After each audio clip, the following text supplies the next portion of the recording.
न पदारविन्दं मुखारविन्दे न विनिवेशयन्तं बटस्य पत्रस्य पुटे शयानं बालं मुकुन्दं मनसा स्मरामि।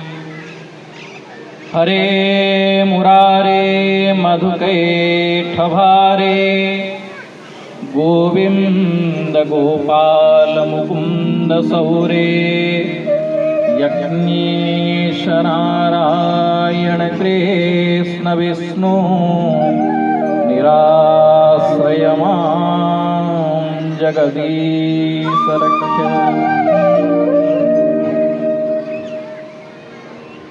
सभी उपस्थित माताएं, सज्जन, पिताएं तथा छोटे बड़े सभी भागवत इसीलिए संबोधन कर रहा हूं क्योंकि भगवान गीता में कहे हैं कि भागवत पुरुष कौन होते हैं। जो भक्त होता है वही भागवत होता है। और सबसे बड़ी बात यह है कि महादेरा मंदिर तथा विश्वस्थली नगर के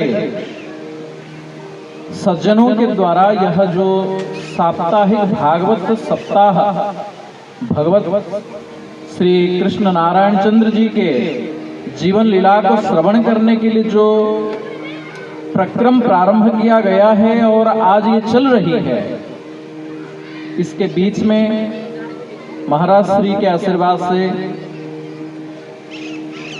हमें उपस्थित होने के लिए मौका मिला। इसलिए सभी सज्जन सुधीवृंद और महाराज श्री चरणों में अनेक अनेक प्रणाम।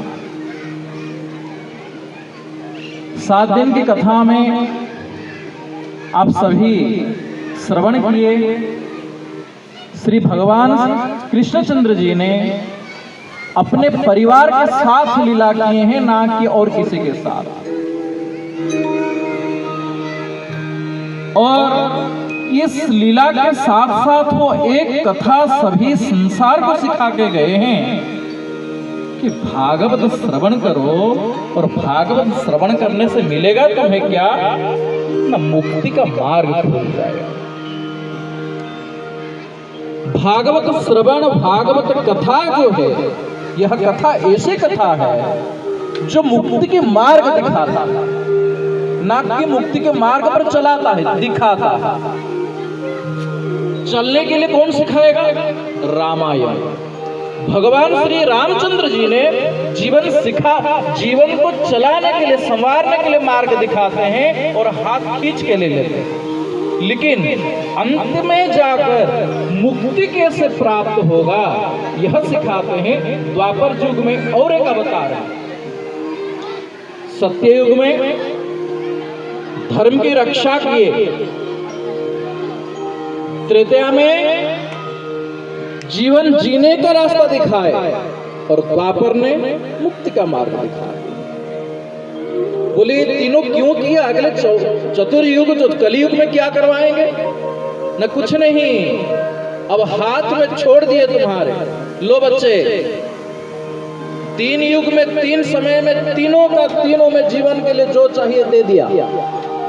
अब आगे अपना जीवन खुद संभालो।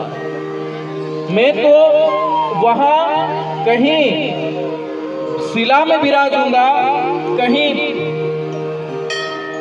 दारू में विराजूंगा, लेकिन जीवन कहाँ रहेगा? मेरा भक्त जहां रहेगा। इसलिए उद्धव को भगवान श्री कृष्णचंद्र कहते हैं, जब उद्धव जी पूछ रहे हैं कि भगवान आप कहाँ हैं, ना मदभक्ता यत्र गायन्ति तत्र तिष्ठामि नारद। नारद जी को बोलते हैं नारद, ये भक्ति रत्नावली करके एक पुस्तक है रूप गोस्वामी जी का, उसमें लिखा गया है। कहते हैं कि नारद जी पूछ रहे भगवान में आपको हर दम आकाश स्वर्ग मर्त्य पाताल तीनों चतुर्दश भुवन में आपको मैं ढूंढता रहता हूं, लेकिन आप रहते कहाँ ही आज तक मुझे पता नहीं चला। महाराज श्री के मुखारविंद से आप श्रवण किए होंगे, लेकिन भगवान कहते हैं ना हम तिष्ठामि वैकुंठे योगिनां हृदयेन च मद्भक्ता यत्र गायन्ति तत्र तिष्ठामि नारद। हे नारद, मैं वहां वास करता हूं जहां मेरे भक्त मेरे नाम को श्रवण करते हैं, मेरा नाम को जहां उच्चारण करते हैं, मेरे बारे में जहां चर्चा करते हैं। बहुत सुंदर परिवेश है। पिछले साल भी हम यहाँ महाराज श्री के आशीर्वाद से यहाँ आने के हमें सुयोग प्राप्त हुआ है। 2 वर्ष हो गया, वसूली वालों के प्यार में हम भी डूब गए हैं। यहाँ इसी के बीच में 2 साल के अंदर में अभी एक काव्य में लिखा हूँ, छोटा मोटा काव्य भी लिख चुका हूँ संस्कृत में, अभी उसके अनावरण होना बाकी है। विश्वस्थली वैभवम करके, विश्वस्थली वैभव शतकम करके शतक काव्य भी रचना किया हूँ। वो आगे भगवत की कृपा से उसका काम भी चलेगा तो अनावरण करेंगे उसका। कहाँ उत्कल, कहाँ जम्मू, कहाँ उड़ीसा, कहाँ जम्मू। समंदर के किनारे से कलियुग के प्रत्यक्ष दैवत जगन्नाथ जी के धाम से माता जी के पदारविंद में वास करना, ये कहीं ना कहीं सौभाग्य की बात है। पिताजी को छोड़ के माता जी के पास वास करना, माता जी के आंचल में बैठना, ये सबसे बड़ी बात है। और माता के पास और इस पवित्र स्थान में जहां विश्वस्थली शब्द निरूपण किया गया है, बसोहली तो आप लोग बनाए हैं, लेकिन इसका जो पौराणिक नाम है विश्वस्थली है। संपूर्ण विश्व यहां ही समाहित हो गया। और इस विश्वस्थली में विश्व की जो निर्यास है, तत्व है, इस प्रपंच के जो तत्व है, इस माया जगत के जो तत्व है, जहां समाविष्ट है वह भागवत है। और यह भागवत आप श्रवण कर रहे हैं, जबकि महाभागवत को श्रवण करके परीक्षित जी ने मोक्ष के द्वार को पहुंच गए, मोक्ष के द्वार को प्राप्त कर लिए। हम तो मनुष्य मात्र हैं। लेकिन एक चीज उसमें कमी हो जाती है। लोग बोलते हैं कि हम तो भागवत बड़े सुने हैं, जब 10 बार 15 बार पता नहीं, जीवन में 100 बार सुन चुके हैं, लेकिन मरने के समय में इतना कष्ट क्यों भोगते हैं? एक चीज है इसमें। वाल्मीकि रामायण में रामचंद्र जी ने कहते हैं अपने भाई लक्ष्मण, कहते हैं, जब लक्ष्मण जी पूछते हैं, भैया आप इतना मुझे बोल रहे हैं जाकर रावण के पास से कूटनीति सीखने के लिए, क्यों, क्या कारण? बोले लक्ष्मण, मैं इसीलिए बोलता हूं कि जो अप्रिय सत्य है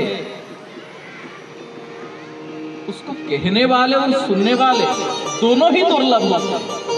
और भागवत वही है जो मुक्ति के मार्ग पर दिखाता है, और मुक्ति का मार्ग जो बता दे वो सबसे गंदे हैं आज के जमाने में। जो आपको मुक्ति का मार्ग दिखाएगा वो सबसे गंदा है।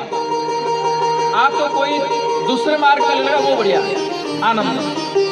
आजकल भजनानंद बहुत है, लेकिन तत्वज्ञ बहुत है। कथा तत्व वाला होनी चाहिए, जिसमें तत्व हो।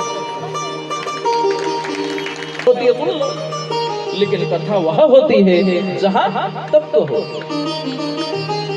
और मैं जितना सुना हूं महाराज जी के मुखारविंद से, ये तत्व संबलित है। और कहां से पता नहीं चलता है। जब व्यासपीठ में बैठ जाता है, ये व्यासपीठ के क्या करेगा है। आजकल तो लोग व्यासपीठ के मर्यादा को क्षुण्ण कर रहे हैं, लेकिन व्यासपीठ की इतना मर्यादा है, नीचे बैठो तो कुछ अलग, व्यासपीठ में बैठो तो कुछ अलग।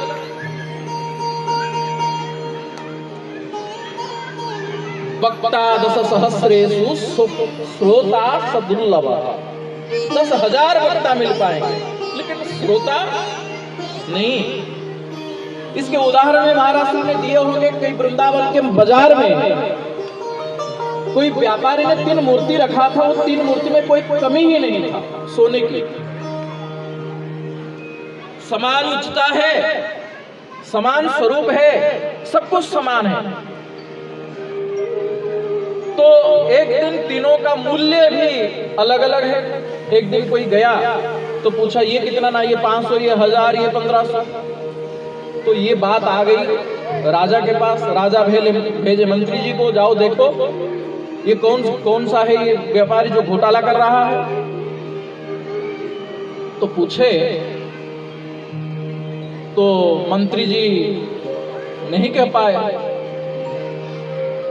तो उनके प्रधानमंत्री जो थे, राजा के जो पारिषद में रहते हैं प्रधानमंत्री, कभी कभार बाहर निकलते हैं, उनको भेजे, जाओ वहां प्रधानमंत्री आप देख के आओ ये है क्या। तो आए, कुछ किए नहीं, एक तिनका पकड़े और कान में घुसा दिया। एक के कान में घुसाए, मुंह में निकला। एक के कान में घुसाए, दूसरे कान में निकला। एक के कान में घुसाए तो अंदर ही अंदर समा गया। जो अंदर ही अंदर समा गया वो मूर्ति को पकड़े, बोले ये 1500 रुपया है। जो मुंह में निकला वो 1000 रुपया है। जो कान में निकला वो 500 रुपये का। और ये बात जैसे बता दिए तो जो मूर्ति का व्यापारी था वो बोला हाँ सही है।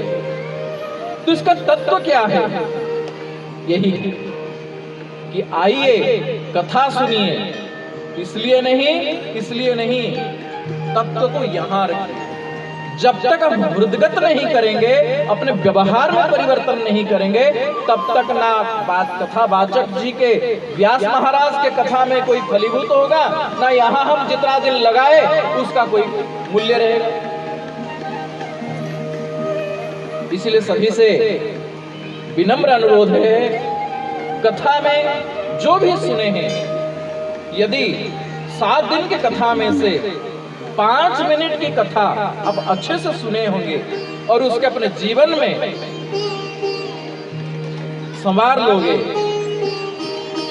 तो जीवन भी आनंदमय हो जाएगा और भगवत की प्राप्ति भी हो जाएगी और मुक्ति के मार्ग भी खुल जाएगी। और ये भागवत कथा जो आज इस मंदिर के महंत जी ने चला रहे हैं और विश्वस्थली के नगरवासी जो चला रहे हैं, ये एक काम ही नहीं है, सभी के काम है और सभी एक साथ मुक्ति के मार्ग पर चले जाए। ज्यादा ना कहते हुए इस प्रांगण में हमें आमंत्रित करने हेतु व्यास जी महाराज तथा इस कार्यक्रम के संचालक, सबसे बड़ी अनुग्रह हमारे ऊपर करने वाले हमारे प्यारे राधा किशोर जी, सबके चरण कमल में साष्टांग दंडवत प्रणाम करते हुए वाणी को विराम देता हूँ। राधे कृष्ण।